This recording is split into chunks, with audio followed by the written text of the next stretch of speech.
In the headlines on this Friday, officials from South and North Korea talk about the possibility of Seoul's former First Lady Lee Hee-ho visiting Pyongyang.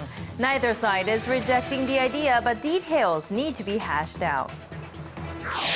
U.S. President Barack Obama announces an executive order for his immigration plan. The Republicans are already opposing his move, with some calling it illegal.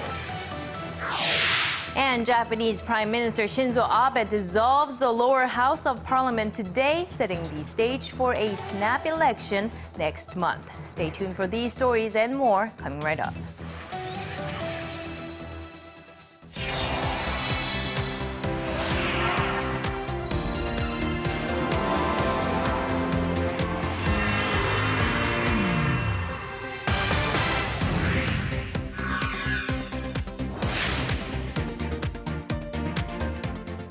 Hello and good evening, everyone. You're watching Early Edition at 6, coming to you live from Seoul. I'm Na Hyun-kyung. And I'm Daniel Che. Thank you for joining us.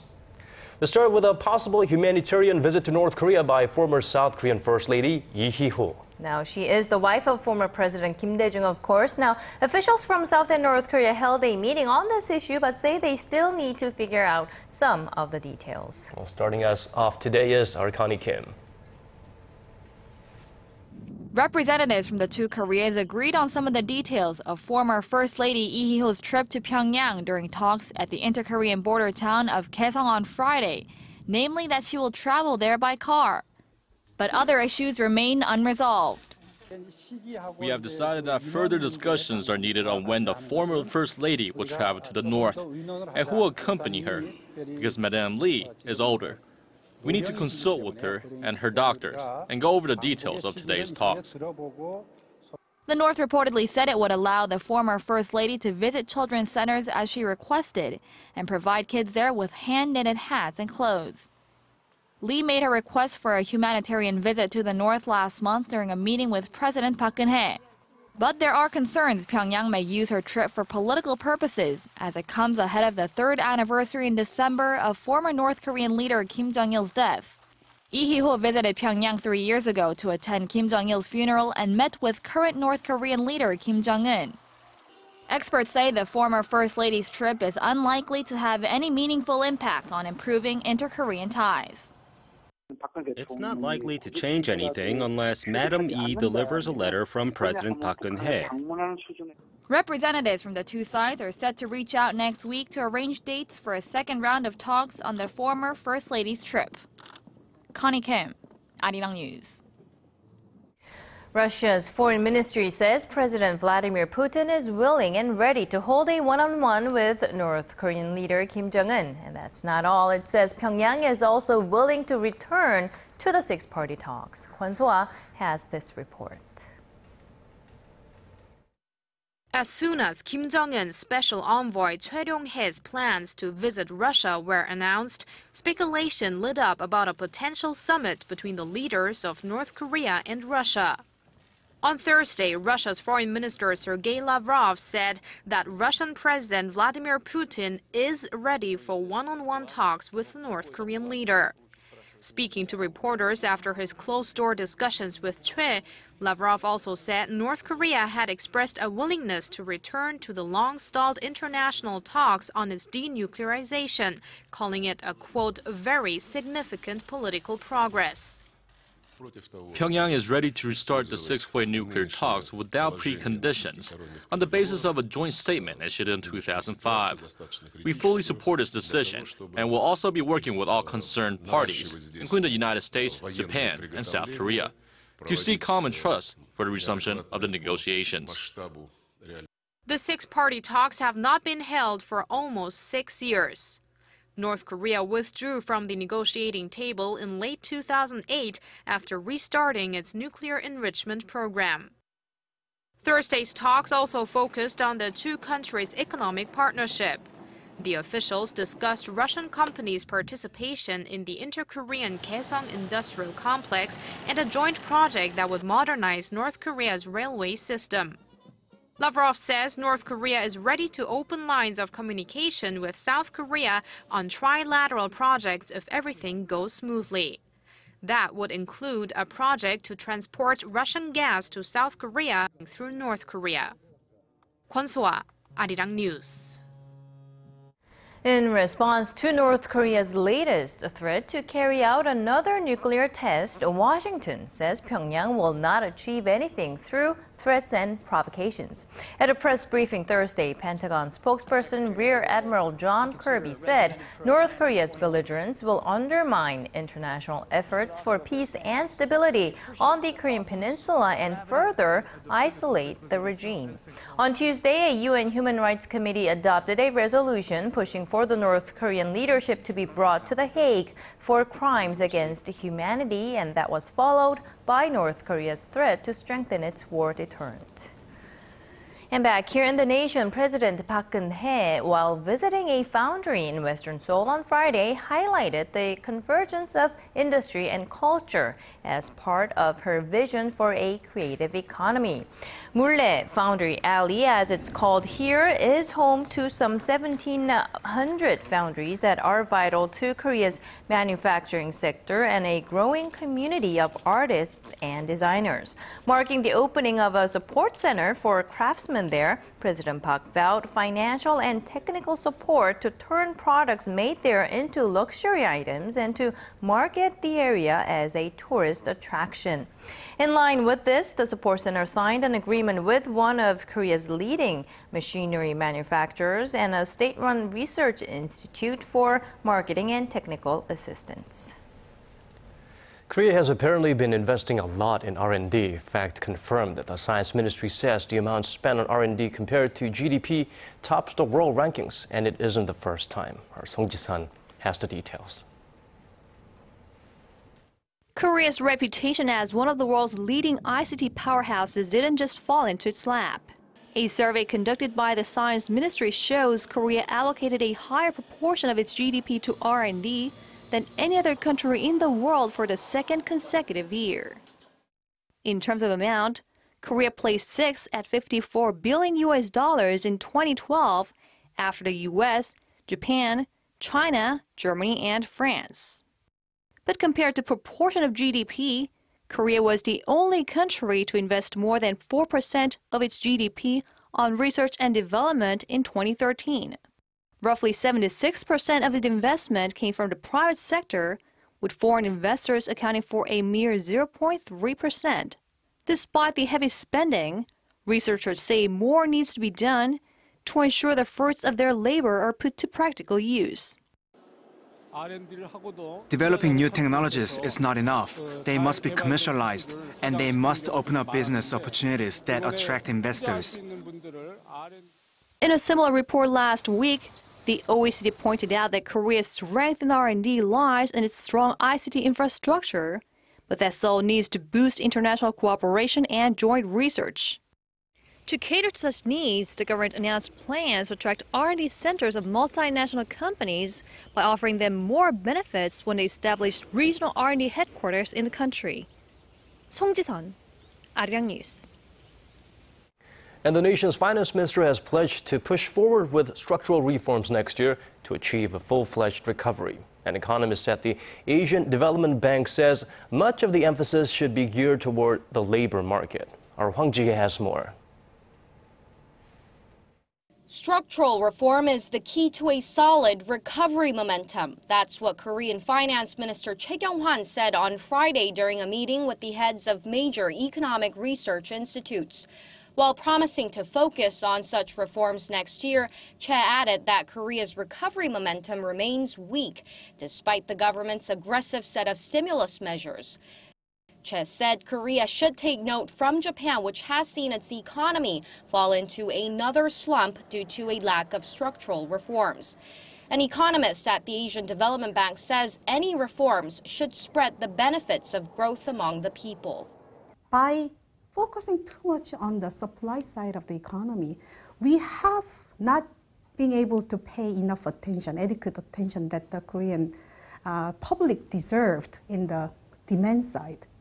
So a lot of these structural reforms have to be empowering the people who have not been involved properly in the growth process.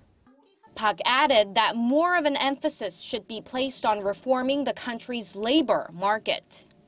Our labor force participation is very low, especially the female labor force participation is, it's really one of the big constraints to unlocking the growth potential for Korea.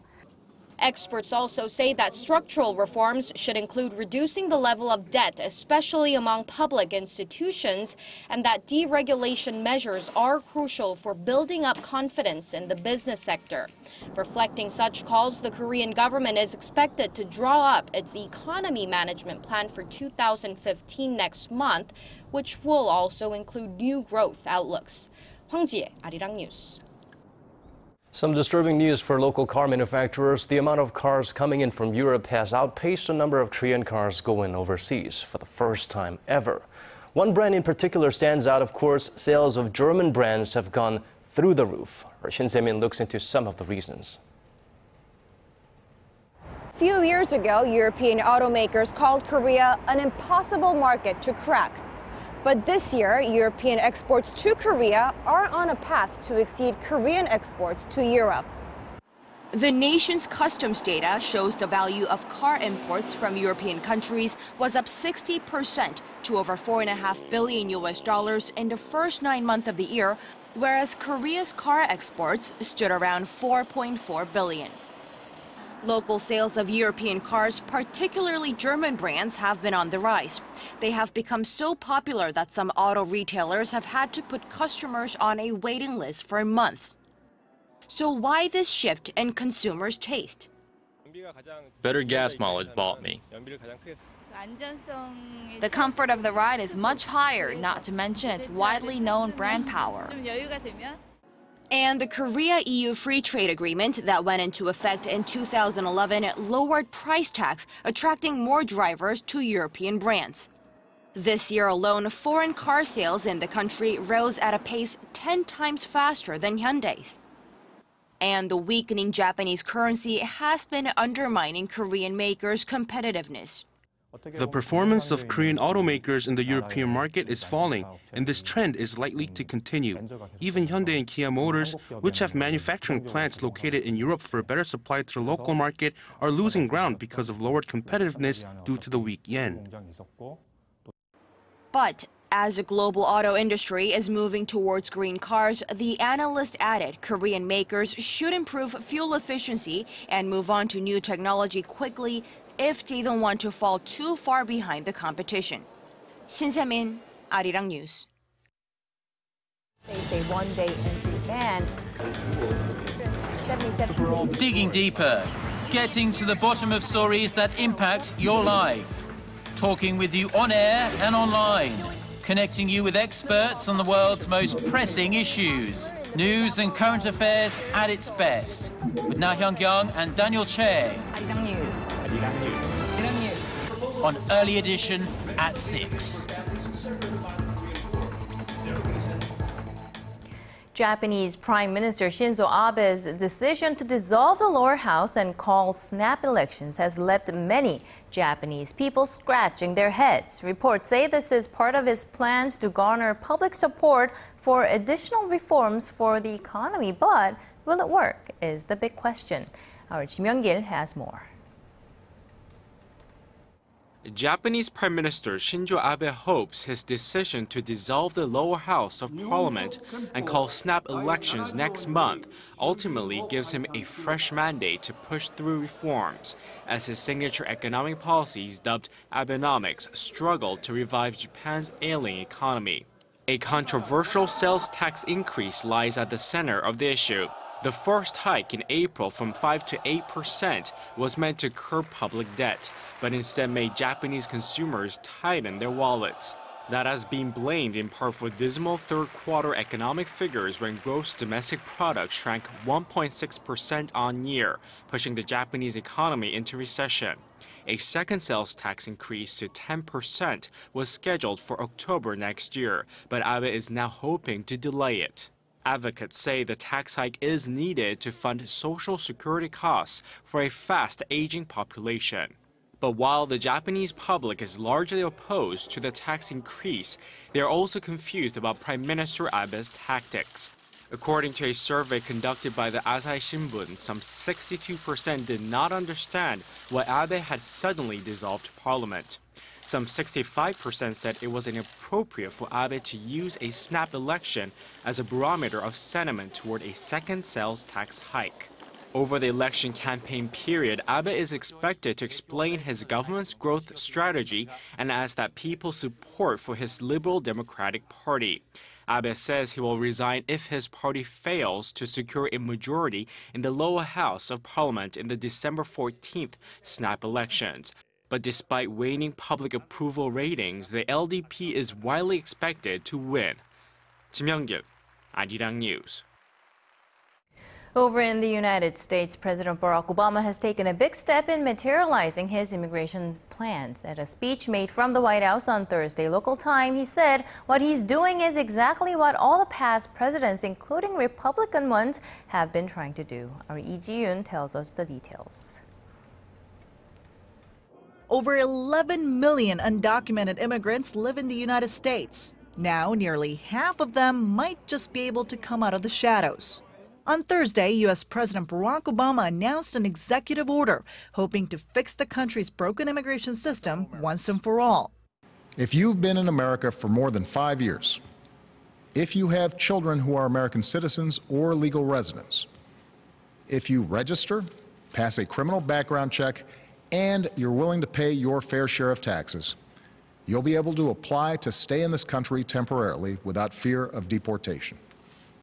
The executive action covers up to 5 million people, but will not grant citizenship or give immigrants the right to stay in the country permanently. As for mass deportation, Obama said it would both be impossible and contrary to America's values. Although his executive order has the force of law, the Republican-dominated Congress is getting ready to fight the president tooth and nail. Congressional Republicans are considering all options, ranging from defunding the plan to even a government shutdown. President Obama preemptively responded to the arguments in his address. The actions I'm taking are not only lawful, they're the kinds of actions taken by every single Republican president and every single Democratic president for the past half-century. Amid all the immigration talk, a new survey found that the number of illegal South Korean immigrants in the U.S. stood at around 180,000 as of 2012. This puts South Korea as the 8th largest group of illegal immigrants in the U.S. Lee Ji-yoon, Arirang News. Peace is a luxury some can't afford. Despite the ceasefire, tensions and violence in Ukraine between government troops and pro-Russian separatists remain.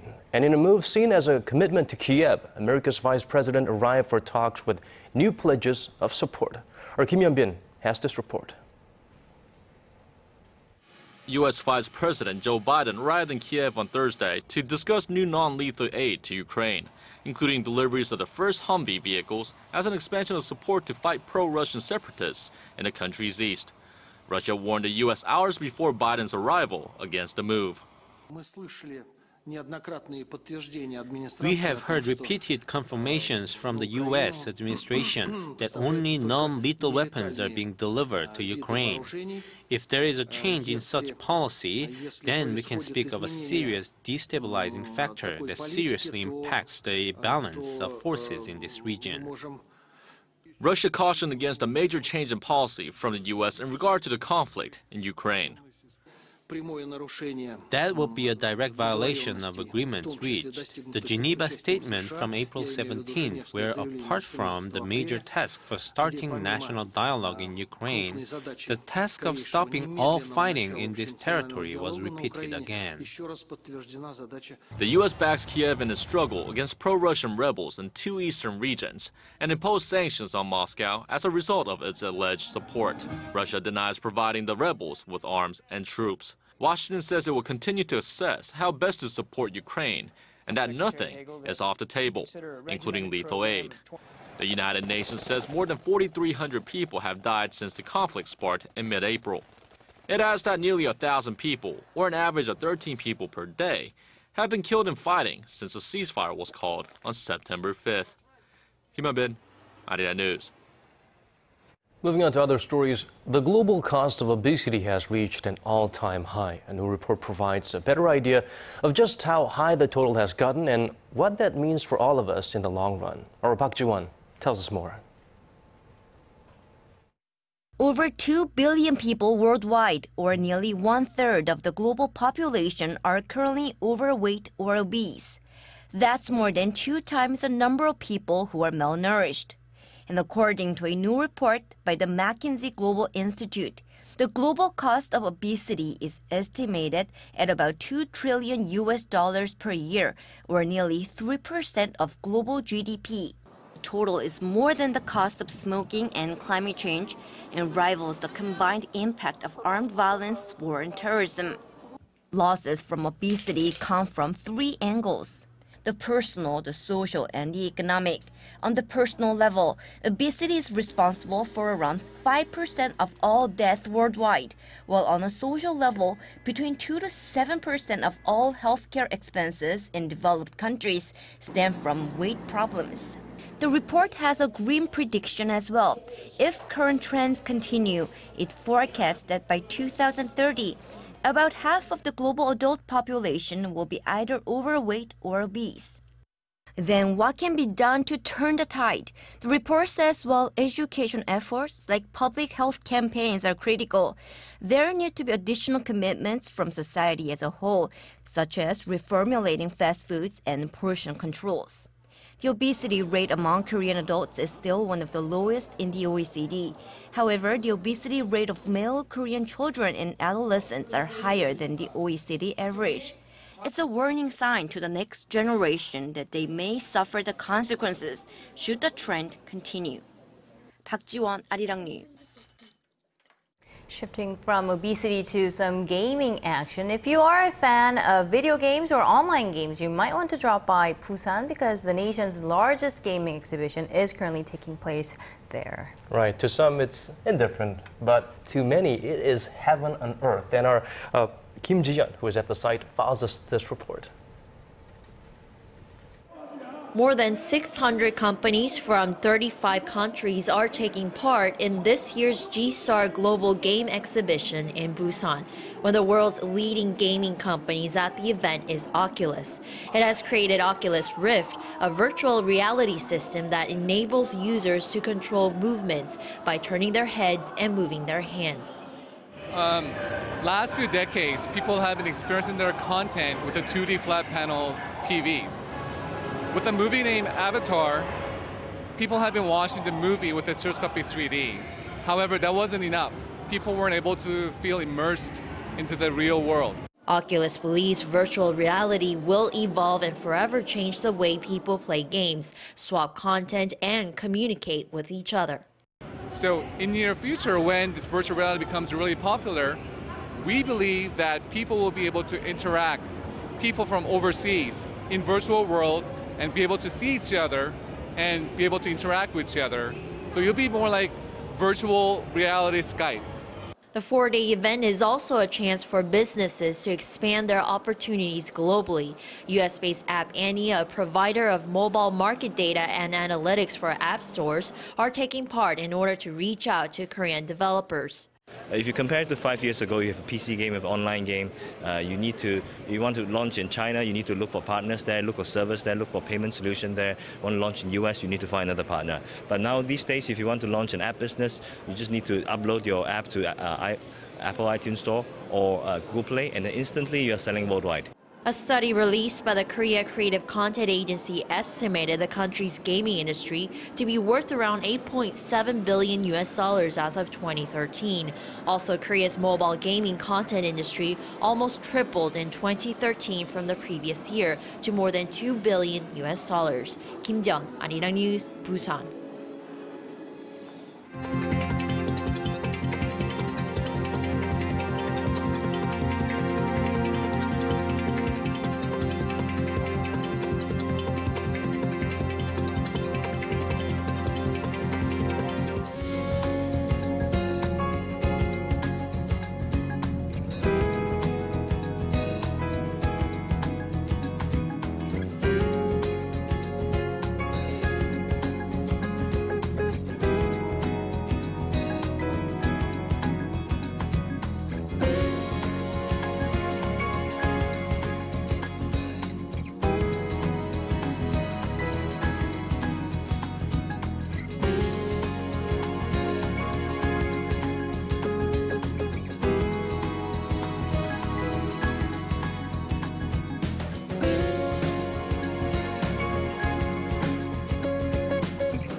Well, that's all from us for this week. Thank you for tuning in. To our viewers in different time zones, have a wonderful day. If you're in Korea, good night. This has been Daniel Chen. And I'm Nai Hyun-kyung. Hope you get to enjoy your weekend to the fullest. Daniel and I will be back next week. Bye-bye for now.